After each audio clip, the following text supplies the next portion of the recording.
You can tell them until you're blue in the face what to do, but they're watching.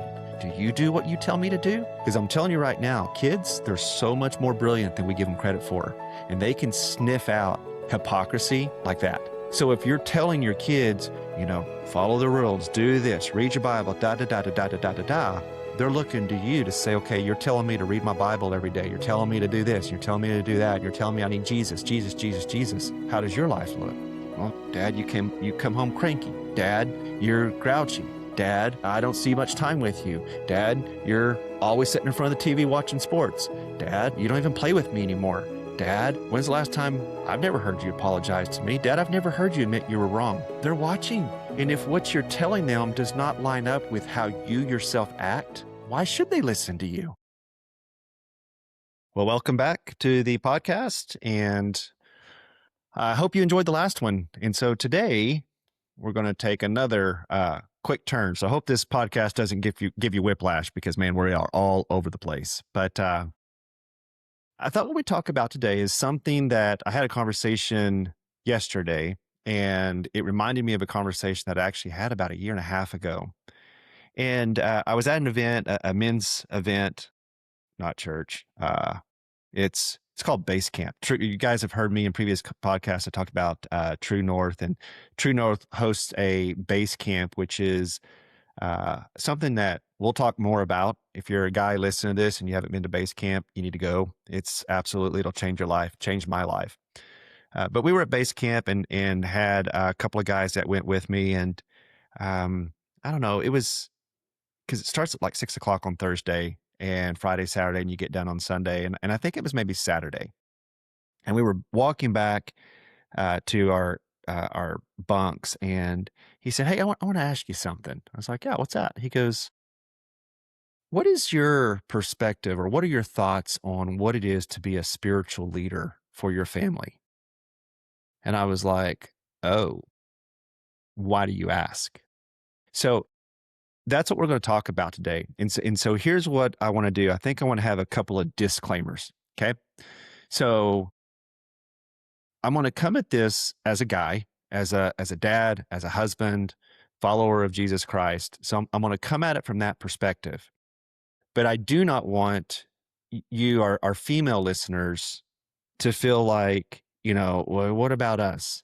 So I hear you, and you're important to this podcast. And so obviously I'm a guy, but I'm going to try to incorporate a couple of things into this. And so if you'll grant me that liberty, I hear you, you're important, and this isn't going to be,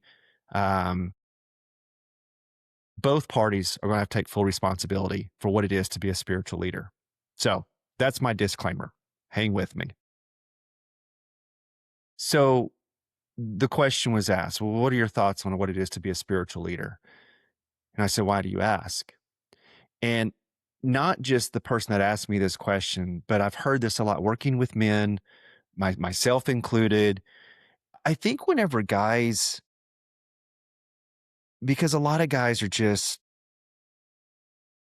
they're trying to make it through, right? Like a lot of men don't have clear direction. They're not given a dad who gives clear direction from the way that dad lives his life, right? There's a lot of do as I say, not as I do.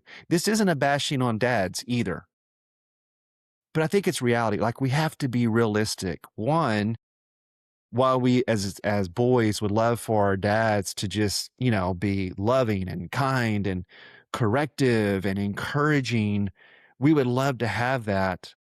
I don't think a lot of us get that. Or you get the other extreme, which is a very passive dad, and okay, whatever, and not putting that dad down, but it's this passivity. So I think there's like two extremes that we see, not as a whole. This isn't like this applies to every dad, every man, but I think we end up on two extremes. One is either an extremely passive dad or an aggressive, disconnected dad that just gives out rules. And so it leaves boys somewhat confused. And then, they get married and raised in a church, not raised in a church, Christian, not a Christian, Catholic, Baptist, whatever. Okay. there's these expectations, certainly more in the religious, and I say that not like religious, but there's this expectation that if you're a churchgoer, if you proclaim to be a Christian, that the man is to be the spiritual leader of the household. What's that? So if you're a guy listening to this, and I just asked that question, what is it to be a spiritual leader? You may have a lot of different things running through your head right now. Crap, I'm failing at that. Oh gosh, what's he going to say? Oh my gosh, am I going to feel even worse? Oh, I've got this spiritual leadership thing down. I rule my house with there's any number of ways that could go. If you're a female and you just heard me ask that question, you may be thinking, boy, maybe this is going to be breakthrough for my husband. Or you might be thinking, no man's going to tell me what to do. Um, Man, I would just love to have a spiritual leader in my house. You know, those are just the things that come to my mind. You may have a lot of other ideas. But going back to the question, Scott, what does a spiritual leader look like to you? What do you think that means? And here's my answer. I don't think it looks like what we've been taught, what we've been told. Because the spiritual leader that I've seen um, taught specifically in Christian circles, religious denominational circles, is there's a lot of pressure on the guy, right? Like you answer to God, and the way you're responsible for your family finding God. You're responsible for how your kids turn out. You're responsible. Like there's this pressure put on the guy, but not a lot of direction. Like, how do you do that? Or, well, you got to have a Bible study every night. You got to pray over your meal. You got to pray over your kids.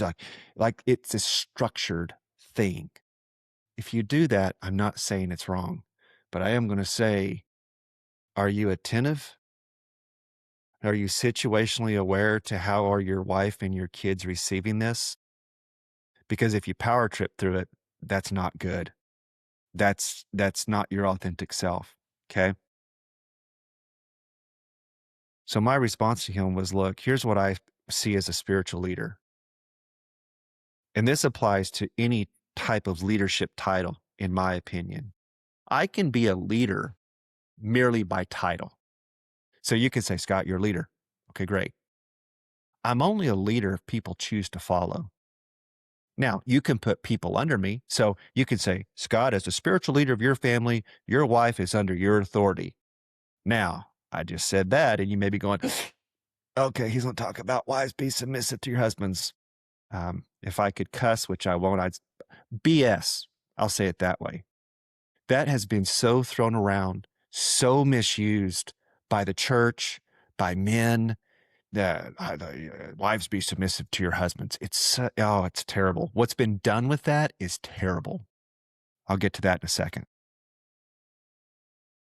But we as men with wives and children, where I stand after 11 years of being on this journey, deconstructing so that I can reconstruct, learning to listen to the voice of God, seek his counsel. What does it look like? What did Jesus do? How do I learn from Jesus? Because I want to mimic Jesus. Jesus got it right. There's a lot of things that you can learn from him. I think the way that a man is a spiritual leader for his family is him being whole, being healed, and being healthy. Okay. Whole, heal, and healthy. Whole being that you're not looking to your wife to satisfy you. You're not looking to your wife to make you happy. You're not looking to your job for validation. You're not looking to a position within your church to prove that you're growing spiritually. Like you're whole, and your wholeness comes from knowing who you are. Who does God say you are? Whole, healed. I've talked about it, since the beginning, but as men, it's hard to go through life without having wounds to your heart, whether it's from your dad, whether it's another figure in your life that had um, not authority, but had influence over you. But you also have words spoken over you that are not healthy. Okay. I talked about some of the things that were spoken over me. Those, if they're not dealt with, if the wounds of the heart are not dealt with, they manifest themselves in our decisions as men, right? Like we look to the wrong things, we find satisfaction in the wrong things, and then we're disappointed. So then it's like this cycle, right? And I think ultimately what has been sacrificed and targeted by the enemy in men is I don't think men know how to love. I don't think men know how to be loved, and I don't think they know how to show love. There's this idea that you've got to be stoic and you got to never let them see you break. But then you're being told you got to be a spiritual leader. Well, my wife doesn't seem to like that, and my kids seem to be out of control. Like there's all these things, right? And it's like this pressure. So I believe what it looks like to be a spiritual leader is to live by example. So am I loving in my home? Now, don't get me wrong. I'm not talking about a pacifist. I'm not talking about just, oh, everything's fine. No, like showing love looks different in different situations, right? I talked a little bit about setting boundaries. One of the most loving things that you can do is set boundaries for people, teaching people how you want to be treated. Okay. If you haven't read the book by Danny Silk, get Keep Your Love On. You really should. Like it's such a good book. It will be so helpful to you. Guys, if you haven't read Wild at Heart, go get a copy, please. Read Wild at Heart. It will be so helpful to you. Ladies, read Captivating by Stasi Eldredge. It will be so helpful to you. There's also another great book by Emerson Eggerich called Love and Respect. It's phenomenal for marriage. I'll put these in the show notes. But for a guy to be a spiritual leader, to lead his family, is not telling them what to do. It's not having a plan together for Bible study. It's not everyone get around here so we can pray. Like that's disingenuous, in my opinion. And if you're not paying attention to the needs of your family, you're just trying to, create an agenda or a schedule because you're told to. I think that's your first red flag. Like, what does your heart want to do? So, like I said, this conversation happened a year and a half ago. I've had it multiple times since then, and then more recently. So for guys, I think it's thinking about how does your life look to your wife? How does your life look to your wife? Do you demonstrate Jesus? Are you kind? Um, are you whole? Are you willing to admit when you're wrong? Are you a good communicator? And here's another thing. If you communicate more with and clearer at work, with your boss, with your coworkers, maybe those you supervise, if you're a better communicator at work than you are in your own home, you have the potential. You're capable of communicating well. You just don't communicate it well at home. And I get it, right? Like I get it. Um, John Eldredge, he tells this story about his kid, he's got three boys and they were still young. And he came home from work one day and the boys were outside playing. And he's like, "Hey, boys, what's going on?" And they're like, "Mom's in a mood again." He goes, "It's like, well, like the pucker factor." And then one of the scariest things, he says this, one of the scariest things a man will ever do in marriage is he walked in and said, "Honey, is everything okay?" And he goes, and it's just like, because you don't know what you're going to get, right? But it takes courage and it takes intentionality to pursue your wife, to learn to listen, And I'm one of the world's worst. I'm a problem solver. I'm a problem solver. And I've had to learn, and I'm still learning. I'm still not great at it, but I'm focusing on this. Is whenever someone talks to me asking, so are you needing a listening ear? And I'm all in if that's what you need. Or are you needing advice? Like, are you needing my help? What do you need me to do? Because I can really quickly move into problem solver mode whenever the person who's talking to me just needed a listening ear. And so if I jump straight into problem solver mode, I'm not paying attention to them. I'm not loving them. I'm just trying to fix the problem. It's not a loving thing to do. So being a spiritual leader is being an example that they want to follow, right? You can have leadership by title, or you could have leadership because people choose, want, desire to follow you, right? Like, I don't follow Jesus. I don't love Jesus because I'm told to. I love and follow Jesus because I desire to. I love him. I've learned so much about him in the past 11 years. I love him. And does your family love you? Do they want to follow you? And I'm not talking about you being an authoritarian. Don't get me wrong. Don't get me wrong. Some of the best leaders do not have to command obedience. Some of the best leaders oftentimes don't want to be a leader, but people choose to follow them because of how they demonstrate love and kindness and communication and direction. So I think being a spiritual leader from a guy's standpoint, being loving, being patient, being kind, and being a good communicator, communicating your thoughts, like, do as I say. I'm going to call BS again. Don't do that. Don't do as I say. Now, maybe there's a house is on fire. Get out. Do as I say. That's one thing, right? Come back and say, man, I'm sorry if I was so strong, but like, get out. That was a warning. But learning to communicate, son, look, you're not carrying your weight around here.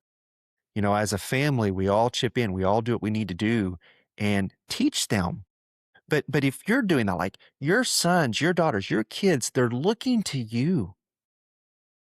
You can tell them until you're blue in the face what to do, but they're watching. Do you do what you tell me to do? Because I'm telling you right now, kids, they're so much more brilliant than we give them credit for. And they can sniff out hypocrisy like that. So if you're telling your kids, you know, follow the rules, do this, read your Bible, da da da da da da da da da, they're looking to you to say, okay, you're telling me to read my Bible every day. You're telling me to do this. You're telling me to do that. You're telling me I need Jesus, Jesus, Jesus, Jesus. How does your life look? Well, Dad, you come home cranky. Dad, you're grouchy. Dad, I don't see much time with you. Dad, you're always sitting in front of the TV watching sports. Dad, you don't even play with me anymore. Dad, when's the last time I've never heard you apologize to me? Dad, I've never heard you admit you were wrong. They're watching. And if what you're telling them does not line up with how you yourself act, why should they listen to you? Why should they listen to you? And how is your version of following Jesus affecting you? Do they look at you and go, "Oh man, Dad loves Jesus and Dad's like he talks about Jesus and he's patient and he's kind and he's communicative and I like do they see that in you or they just see you telling them what to do?" So I'm not trying to beat up on you dads. I just think that the whole idea of spiritual leadership has gotten co-opted by religion and control and power, and it's disgusting in my opinion. I think the best thing we do to lead our families is to lead ourselves. What things do I need to work on? Stop hiding. Like if you got anger problems, go to counseling. Counseling is one of the best things you can do. Okay, it is. You should not be afraid of a counselor. You're sick, you go to the doctor. The doctor says, "Oh, here's what's wrong. Hey, do this. Oh, you're better. Hey, something's not right. I'm depressed. I'm anxious. I have an anger problem. Go to a counselor." They can say, "Oh, here's what's going on. Hey, here's what you should do," and do it. Like, do it. Listen to them. It's not a bad thing. That's what a leader does. A leader recognizes their own shortcomings and their own faults and is not willing to hide from them, faces them head on. So I'm going to stop there for guys. Ladies, I can't tell you, and it's been hard. It's been so hard to watch, and I still am a little confused by it. But I've heard so often, I just want my husband to lead me. Or I just want to see, I thought my husband, when we got married, I thought he was going to lead our family. It part of my story, right? Like whenever I fully surrendered to Jesus in 2015 and became more patient, more kind, got rid of my crap, confessed the pornography, like got away, like here it is, like I'm free of all that. I am my authentic self, and I want to be my authentic self. I went to a counselor for off and on for 3 or 4 years. We had breakthrough. I would work on some stuff, and then I would go back to work on the next thing. Read a lot of books. Like I took personal responsibility for my faith, and my wife pushed against it. Well, yeah, she had some control issues, right? Ex-wife. But that was my story. But then I've seen it so often because when I was at True North and we would see men come into the events that we offered, and then they would find Jesus, and then they would get free of their crap, and they would try to communicate what had happened to them, and their wives would push back. So not all the time, but a lot of the time, more times it, like I said, it was so confusing for me because these men were getting free of, pornography, drinking, alcohol, affairs, like all this stuff. They were finding a point where they're like, I'm not going to hide it anymore. And we were very, very clear. You don't go home and throw up on your wife. Hey, I've been doing pornography. Like, you got to be kind, right? You're kind, and you get help, and you have accountability. Like, take personal responsibility. Lead by showing, I'm going to go first. I'm going to deal with my stuff. I'm going to not hide anymore. Like, and that's what they would do. And their wives had such a hard time with it.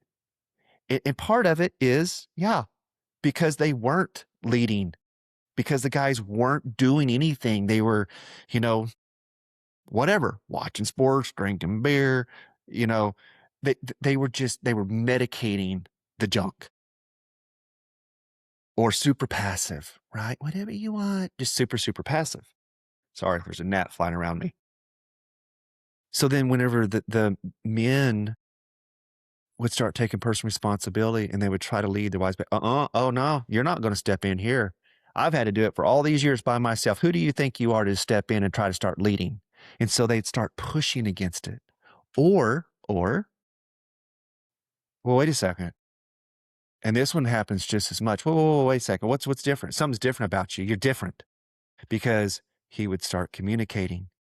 I'm going to go to counseling. Hey, I'm sorry. I've really messed some stuff up. I want to do better. Like, he would start to change. And it's like it scared the wife. Wait, whoa, whoa, whoa, whoa, whoa. Because now, what if life changes?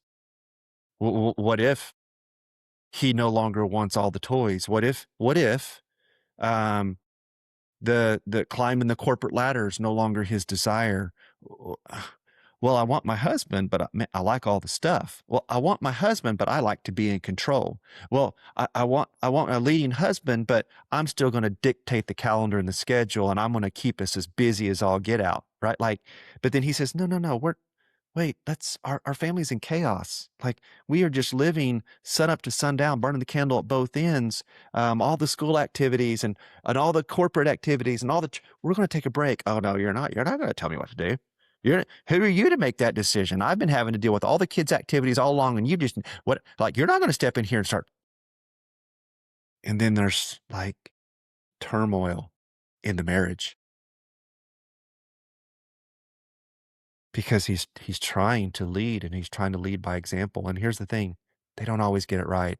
Sometimes they come a little strong, and you got to back down, right? Like, you don't want to come in like an authoritarian.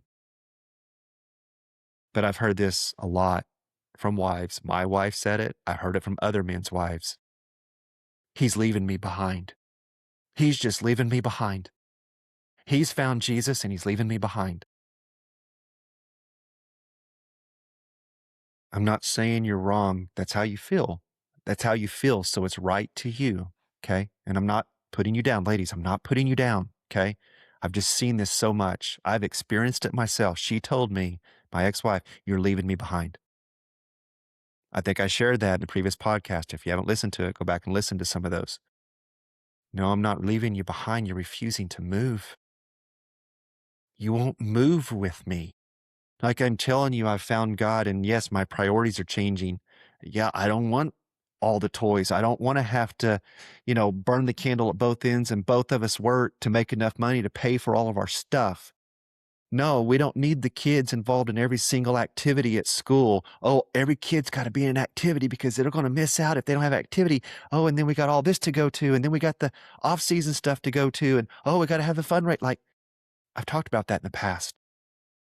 And so the husband says, my priorities are changing. I think there's a better way to live. Why are we living out of exhaustion? Let's change some things. And the wife says, you're leaving me behind.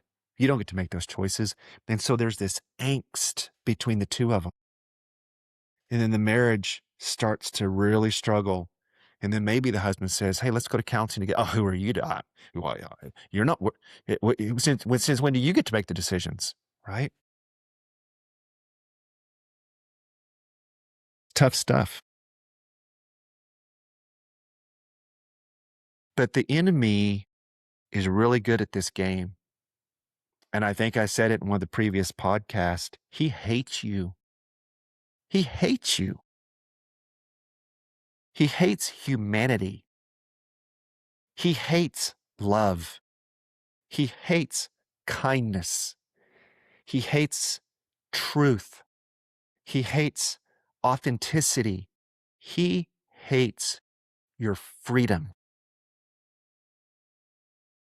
But so many men don't know what it's like to be free. So many women, you don't know what it's like to be free. And what's so important in bringing this to a close is you individually, I don't want to say need to, I don't want to tell you what to do. I'm going to recommend. I highly recommend that you do what you need to do to become whole because you are willing to be healed of whatever's holding you back. Because when you have a whole man who's not looking to anything to validate him other than God, I know who I am. I know who God says I am. I don't need my job to define me. I don't need my sports to define me. I don't need my friends to define me. I don't need to have the new truck. I don't need to have the new boat. I don't need to have the new toys. I don't need to put on all my camo during hunting season so I can feel like a man. I don't need any of that stuff. Like me or not, I don't care. I know who I am. And I know how I'm learning how to love and be loved. I'm whole. And then you take a woman who says, I know who I am. I don't need social media and the false life that I'm trying to build like I'm a great mom, I'm a great wife, because I need someone. If you read Captivating, this is going to make sense. Am I lovely? You see, that's what a woman, that's the question. Am I lovely? Am I worth fighting for? That's what a woman is desperate to heal. A boy says, do I have what it takes? They want to hear their father say, I love you, son. You're my beloved son. You got this. You're a good man. This is from John Eldredge, Wild at Heart, and Stasi Eldredge, Captivating. Woman wants to know, am I lovely? From her father, am I lovely? Am I worth fighting for? Do you see me? And whenever she hears from her father, I love you, daughter. Yes, I see you. I have fought for you from the very beginning. And she sees her value from God, and he sees his value from God. And you put them together. Welcome to freedom. And you're no longer looking at each other as enemies, and you're working together. And I'm not saying it's like rainbows and lollipops. Like, you still have to, marriage is work, but you're no longer doubting each other. You're giving each other the benefit of the doubt. You're taking time to communicate, learning to communicate your feelings. I know, no, communicate your feelings, teaching each other how you want to be treated, and then pursuing God. And let me tell you, the mood in your home will change. You will have peace in your home. Your kids will look to you. I'm probably going to run over a little bit. Please forgive me. Almost done. But here's another question. If you have children, you have a daughter, dads, would you want your daughter to marry a man like you? And if the answer is no, then what are you going to do to become the man that you would want your daughter to marry? Don't ask her, and don't be hard on her, wanting her to marry the perfect guy if you're not the perfect guy to her mother. So would you want your daughter to marry a man like you? Moms, would you want your son to marry a woman like you? Are you kind? Are you a good communicator? Do you love your son and guide your son without trying to manipulate or control or keep him too close? A mother's love is a beautiful thing. And a boy has a special place in his heart for his mother that a father will never hold. But that can be really manipulative if you try to control your son. I'm not pointing fingers. I'm just trying to share from my own experience with my sons, other men, because I've been in this for a while. A mother's love is important, but don't hold your son back. Don't keep them so close. Like, I'm going to be blunt here. Cut the umbilical. Okay. They have got to be men, and they have to be allowed to be men. And I'm not saying you're wrong because you love them, but they need to go, and they need to lead, and they need to have a woman. They don't need their mama. They need to be a man. They need to see their wife. They do not need their wife to compete with their mother. And it happens too often. Give your children distance. Love them. And don't say, Scott, who do you think you are? I'm here with you. I got an 18-year-old and 20-year-old, right? I'm learning this as we go. But I've also been able to watch other families. And it's hard to let our kids go, but we need to. So those are the two questions. Dads, would you want your daughter to marry a man like you? What are you going to do now to become a man that you'll be like, yeah, yeah, you want a man to love your daughter. Hopefully you want a man that communicates well. Hopefully you want a man that doesn't work 40, 50 hours a week, has kids, and leaves her to take care of them. And he's so exhausted that he wants to go play with the boys on the weekend, or he wants to sit in front of the sports channel all weekend, live his life through college sports. Hopefully you have your daughter finds a man who's engaged and loves Jesus. Do you demonstrate Jesus in a way that your daughter says, I want a man like dad? I want a man that loves Jesus like dad, that knows who he is, not because he goes to church on Sunday, checks all the boxes, moms. So when you think about that question, are you the type of woman that you would want your son to marry? And if you're not, what are you going to do about it? Right? Like, it's so important for us to look at ourselves, reflect on ourselves, because if we're willing to self-correct, if we're willing to lay down the things that hinder us but hinder those around us that we love, that's one of the kindest things that we can do. And it helps to take the pressure off, right? Like, focus on yourself. Sounds selfish. Don't mishear what I'm saying. Focus on yourself. Be healthy. Be whole. You know, there's an analogy, the plane's going down, you put your own mask on first.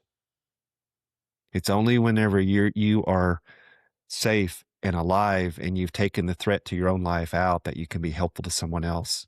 So if you're limping along, if you're just getting by, if you've got stuff that you need to deal with that you haven't dealt with, don't be afraid. Face it head on. If you need counseling, get counseling. If you need to talk to some people, talk to some people. If you've got things from your past that you've hidden that you think, I can't talk about this, that is a lie from the enemy. If, as a girl, and oh my gosh, the statistics are horrible. If you were sexually abused, if you were molested, if you were controlled, if you were beaten, if you were raped, if you had an abortion, I may have said those things and you may have winced. You do not need to be ashamed. And I'm not going to sit here and say, you got to get in church and go get forgiven. I'm saying you got to recognize something happened to you and you were a victim. Don't be a victim any longer. Don't be a victim any longer. Get help if you need help. And take hold of freedom. It's not worth staying in bondage. It's not worth staying trapped because of what someone else did. Guys, it's happened. Like, guys get molested, they get raped, all these terrible things. You don't have to hide. You don't have to be ashamed. You can be helped and you can be free. And yes, I will tell you, Jesus is so kind. And he did not cause that to happen to you. He will rescue you and he'll redeem you. He will. Dads and moms, be honest with yourselves. This isn't a critique. This isn't a blame game. That's what we do on the podcast. I ask questions because I ask these questions of myself. I am not the man I was 11 years ago. Hopefully all of us can look back and say, I'm a better version of myself. I continue to grow. I'm a better man for my sons and Lindsay, my wife, because I am whole. I am healed. And I look to Jesus for my validation. I'm going to stop there. We need to talk about, how does it look to be validated? What does that mean? How do you hear from God? We're going to talk about that, okay? I think that's the next progression here. I hope this has been helpful. I do not want this to come across as weight, okay? This isn't weight. The freedom comes in going, oh, maybe I need to do something different. Because if what you're doing now isn't working, change it. Because to do the same thing and expect different results is an exercise in futility. It's not my quote. Someone else said it. I just can't figure it out. I'll figure it out. I'll put it in the show notes. So I went over. I'm so sorry. I didn't want to do a part 2 on this, so I went over. Please forgive me for that. If there's something that I've said that you disagree with, or if there's something I've said that you want to talk about more, or you want me to come back and talk more about it on the podcast, please email me, okay? I'm happy to have the discussion, and I'm not saying I'm always right, okay? So you're welcome to challenge me if you want. Info, release, 2, rise@gmail.com. Info, release, 2, rise@gmail.com. Send me an email. I appreciate you guys, and I'll see you on the next podcast.